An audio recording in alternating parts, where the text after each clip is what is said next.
In the annals of ancient history, few figures evoke such a potent blend of intrigue and infamy as the Emperor Nero, often remembered for his extravagance, cruelty, and the macabre nature of his reign. Nero's actions cast long shadows over Rome and its legacy.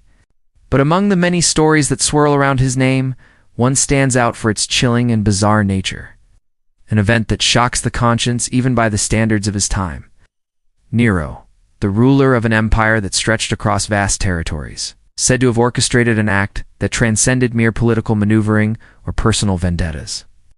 Poppaea Sabina, Nero's wife, passed away under circumstances that were both mysterious and haunting.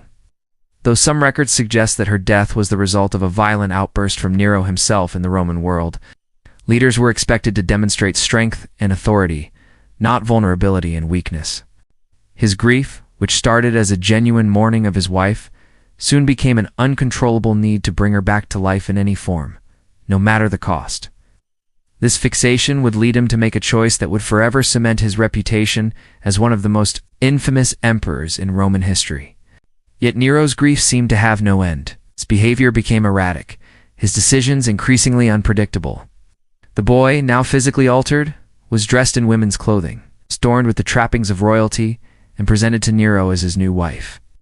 For Nero, the line between the living and the dead, between love and possession, had become dangerously blurred. This macabre solution to his grief was not an isolated incident. It was part of a larger pattern of behavior that would define his reign. He ruled not with the strength of a Roman emperor, but with the madness of a man consumed by his own desires and fears. This act, which would have been considered sacrilegious by any standard, was Nero's attempt to preserve his connection to the dead Poppaea. It was his way of erasing the boundaries between life and death, masculinity and femininity, reality and fantasy. It was in this environment that the emperor began to contemplate a course of action that would ultimately define his reign in action, that would demonstrate the destructive power of his obsession. A young boy, an actor named Sporus, was chosen to be transformed into the image of Nero's late wife. The boy, who had been a part of Nero's entertainment circle, bore a striking resemblance to Poppaea, and it was this physical similarity that led Nero to make his shocking decision. In an act that can only be described as an unspeakable violation, Nero had Sporus castrated, intending to create a female figure who could resemble Poppaea in every way. A detail that adds another layer of tragedy to the tale. Others claim it was a natural death, brought on by complications during pregnancy. Regardless of the cause, Poppaea's death left Nero devastated his empire. His power and his very identity seemed to unravel in the face of such an overwhelming loss. The emperor, unable to cope with the reality of death, sought out a way to fill the emotional void he had been left with. It was during this time that he began to seek a replacement for Poppaea, someone who could act as a living symbol of her, a vessel for the love he had lost. In the wake of his beloved wife's death, Nero's grief morphed into obsession. His actions spiraled into tragedy and unnatural desire. The emperor's personal turmoil was on full display for all to see, as he withdrew from his duties, retreating into a world of excess and melancholy. His sorrow wasn't just emotional. It seeped into his every action, changing the course of Roman history. Nero sought solace in various ways through lavish entertainment, indulgence in pleasures, and even public displays of mourning. But none of these methods could quell the overwhelming void left by Poppaea's absence. Let us delve deeper into the twisted obsession that reshaped Roman history. To fill the void left by his wife, Nero's solution was one that defied logic, decency, and the very nature of human existence. He castrated a young boy to replace her. This horrifying tale, steeped in power, sorrow, and the relentless pursuit of control, reveals the dark depths to which Nero would descend. What drove Nero to commit such an act? And what does it tell us about the psyche of one of history's most controversial emperors? The story begins with a tragic death, one that rocked the very heart of the imperial palace in Rome. At the time, Nero's grief was not just a private matter, but a public one. As Nero languished in his sorrow, his advisors grew concerned. The death of Poppaea marked the beginning of a new phase in Nero's life, one that would lead him down a path of manipulation, distortion, and madness. In the aftermath of Poppaea's death, Nero's grief turned into an obsession with the idea of resurrection, a desire to somehow bring back his lost wife, not through conventional means, but through an act of grotesque transformation. It was then that Nero, in his desperation, found a solution that shocked even the most jaded courtiers of his time. The operation was performed under the guise of medical necessity. But in truth, it was a reflection of Nero's mental and emotional disintegration. Nero's decision to marry Sporus, now surgically transformed, was not simply an eccentricity. It was the culmination of his obsessive and pathological need to recreate the past. Once Nero made the decision to transform Sporus into a reflection of his late wife, the boy's life was irrevocably altered. It wasn't just the physical transformation that marked Sporus's life. It was the psychological toll it took on him. He went from being a young actor in Nero's court to a pawn in the emperor's tragic obsession. The emperor, now intent on reshaping his grief into something tangible, forced Sporus to undergo a process that was both horrifying and unnatural. The castration, while a gruesome procedure by modern standards, was an act that would have been regarded as a disturbing perversion in ancient Rome as well. Though eunuchs were present in Roman society, often as slaves or servants, the forced castration of Sporus was a step beyond anything typical in the empire's history. Rome, in all its grandeur, was a society built on power, tradition, and the preservation of familial honor. The emperor's actions, seen as an affront to both Roman values and the very institution of marriage, were viewed with a mix of horror and disbelief. Sporus was physically altered, not simply for practical purposes, but to fulfill Nero's deepest desire, his desperate need to have his wife back in a form that would never age or die. But even they must have been disturbed by the grotesque spectacle that had taken place. His obsession with Sporus and the lingering memory of Popoya overshadowed any attempts at rational governance. The political fallout from this union was far-reaching. The emperor's focus on personal indulgence and his obsession with the past only alienated him further from the people he ruled. By using Sporus as a replacement for Popoya, Nero had shown that his actions were no longer about Rome's future, but about the emperor's own fractured psyche. It wasn't just the Roman elite that grew disillusioned with Nero's rule. Common people, too, began to question the stability of their emperor. Was he a leader who could be trusted, or a madman driven by his own personal demons? Roman law and custom placed great value on the sanctity of marriage, but Nero's act turned this sacred institution into a spectacle of personal obsession. He had blurred the lines between life and death, between man and woman, and between ruler and subject. Sporus, who was subjected to this perverse reimagining of marriage, became a symbol of Nero's erratic rule and emperor who was losing his grip on reality and on the people he was meant to lead. The transformation of Sporus was not just a scandal within the court, it became a political liability. Nero's authority, already challenged by whispers of his cruelty and excess, now faced the scrutiny of those who saw in his actions not just madness, but a deliberate corruption of Roman virtue. To Nero, Sporus was no longer just a boy. He was the embodiment of Popoya, a perfect substitute in the emperor's mind. But what of Sporus himself? What was going through his mind as he was forced into this role? Some may have sympathized with his grief, understanding that even an emperor was not immune to the pain of loss. But others saw Nero as an emperor who had lost control not just over his empire, but over his own mind. Political rivals began to use his behavior as evidence of his unfitness to rule. His actions, which once may have been seen as eccentricities, were now perceived as dangerous and unstable. There are no direct records from Sporus's perspective. But it's not hard to imagine the emotional torment he must have experienced. It's one thing to be thrust into a life of servitude. It's another to be subjected to such a personal and intimate violation, all in the name of another's grief. The aftermath of the operation left Sporus in a liminal state, neither fully a man nor a woman, neither fully alive nor truly dead in the emperor's eyes. As he was paraded before the court, dressed in women's robes and adorned with jewels, it became evident that the boy was no longer a person in his own right. He had become a symbol, an object of Nero's unrelenting sorrow and his warped vision of resurrection. For the emperor, Sporus's transformation was a grotesque form of catharsis. Nero, in his obsession, would soon elevate Sporus to the status of a wife. But this was not a union born out of love or mutual affection. This was a grotesque symbolic marriage, with Sporus forced to play the role of Nero's deceased wife, never allowed to escape the shadow of a dead woman. As Nero sought to replace Papaya in his life, he perpetuated a cycle of emotional and physical harm that would define his reign. As word of Nero's actions spread throughout Rome and beyond, the political and social ramifications were immediate and profound.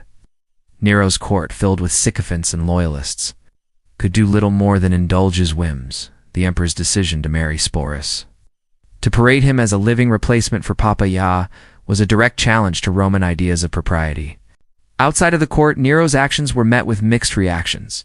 As Nero continued his reign, he became increasingly detached from the realities of his empire.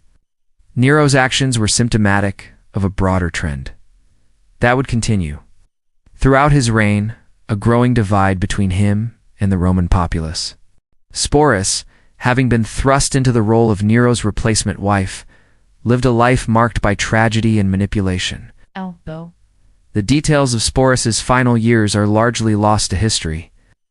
What is clear is that his existence under Nero's rule was one of profound suffering and degradation. His relationships with those around him, including his forced marriage to Sporus, became increasingly volatile. Nero's empire, once grand and powerful, began to unravel under the weight of his personal insecurities and his increasingly erratic behavior. It is said that Nero would often publicly display Sporus, showcasing him as an emblem of his triumph over death, as though the boy was an object to be paraded, not a living being with his own will. While his early years as emperor were seen as promising, the latter part of his rule descended into chaos. Marked by bizarre acts, Nero, however, became the antithesis of these values. Nero's inability to govern effectively, his failure to maintain the loyalty of the military, and his alienation of the Roman elite all contributed to his downfall. His death, the result of a rebellion and widespread discontent, marked the end of the Julio-Claudian dynasty. Following Nero's suicide in 68 AD, the empire plunged into a period of civil war known as the Year of the Four Emperors. During this time, the empire was without a clear ruler, and multiple claimants to the throne fought for power. This period of instability further weakened the empire, and set the stage for the eventual decline of the Roman Empire in the centuries to come. The political legacy of Nero's reign is not one of military conquest or civil development, but rather one of disillusionment and chaos. Nero's reign left a fractured empire in his actions, particularly his treatment of Sporus, left a deep scar in Rome's history. His obsession with personal grief and his destructive whims undermined the empire's stability. Political alliances began to fracture, and the Senate, once a powerful force, became increasingly critical of Nero's decisions, and tyrannical decisions that alienated both the Roman elite and the common people. The story of his marriage to Sporus, a horrifying symbol of his inability to move past the death of Papaya, was not an isolated incident, but rather part of a broader pattern of erratic behavior that characterized his leadership. For Nero, Sporus was a tool and object of his obsession, to be molded and used according to the emperor's whims. But for Sporus, it was a life devoid of autonomy, stripped of dignity, and robbed of hope. As Nero's reign continued, his cruelty became even more pronounced.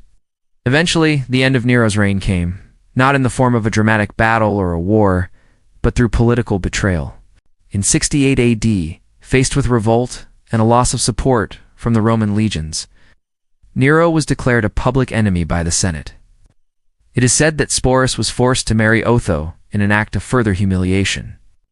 The boy, now forever caught in the tragic history of Nero's rule, was used by successive emperors as a symbol of their own power. But in the end, Sporus was more than a mere pawn in the emperor's political games. He was a victim of one of the darkest chapters in Roman history, forced to live out a life of unimaginable suffering. In the face of impending execution, Nero chose to take his own life, marking the end of a reign filled with violence, chaos, and personal obsession. What happened to Sporus after Nero's death is unknown, but there are historical records that suggest he was later taken by Nero's successor, Emperor Otho. Nero's reign, filled with personal indulgence, cruelty, and obsession, left a profound mark on the political landscape of Rome. In ancient Rome, the emperor was considered the embodiment of Roman virtue, an individual who was supposed to represent the collective strength, honor, and wisdom of the Roman people. The emperor's cruel actions and his disregard for the well-being of his citizens led to revolts and uprisings across the empire. The political instability of Nero's rule would ultimately have long-term consequences for the Roman Empire.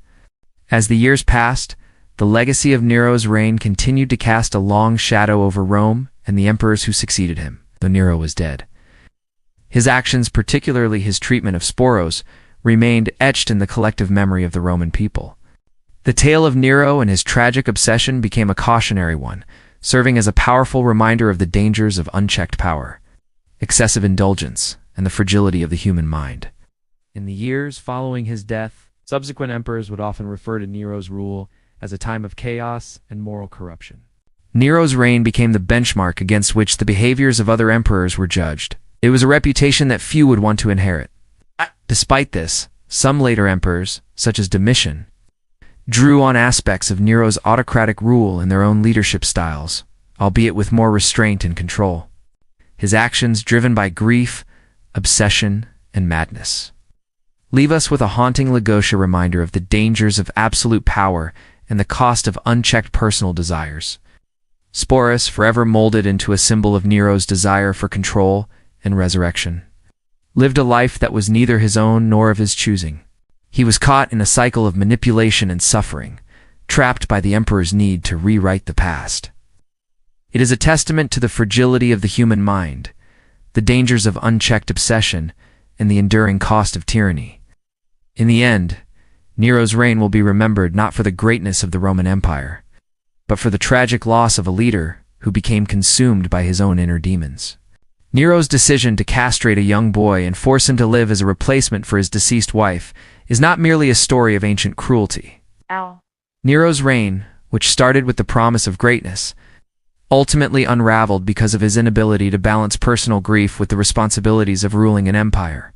His obsession with the past and his unwillingness to let go of his deceased wife destroyed not only his own legacy, but the lives of those around him. It is a cautionary tale about the perils of leadership gone astray. But Nero's legacy was not solely politicite, it was also deeply cultural. The emperor's bizarre and tragic actions, particularly his forced marriage to Sporus, became the stuff of legend. In literature, art, and even public discourse, Nero was remembered not just for his crimes, but for the perverse way in which he reshaped Roman identity and relationships. His life and actions would continue to haunt the empire, casting him as a symbol of excess, madness, and imperial folly. The tragic story of Sporus, forever linked to Nero's obsession, was not lost in the pages of history. Over time, it became a narrative that encapsulated the broader moral and ethical questions surrounding the power of emperors. The limits of personal grief and the exploitation of individuals for the whims of the powerful. His actions were a stark reminder of the dangers of tyranny, the cruelty of unchecked authority, and the ultimate price paid by those who fall victim to the whims of the powerful. Even in the years following his death, the shadow of Nero loomed large over Rome, as a symbol of everything that could go wrong. When a leader was consumed by his own desires and obsessions, the tale of Sporus was one of unrelenting human suffering, where an innocent boy was turned into a pawn in the emperor's twisted vision of love and loss. Nero's reign, though brief in the grand scope of Roman history, left an indelible mark on the empire. Nero's reign, and particularly his relationship with Sporus, stands as one of the darkest chapters in the history of the Roman Empire. The story of Nero and Sporus is one of tragedy, not only for the emperor, but for Sporus himself, who became a victim of Nero's broken psyche. As we reflect on this narrative, we are reminded of the importance of empathy, wisdom, and restraint in leadership. The story of Nero and Sporus serves as a powerful reminder that the abuse of power can have devastating consequences.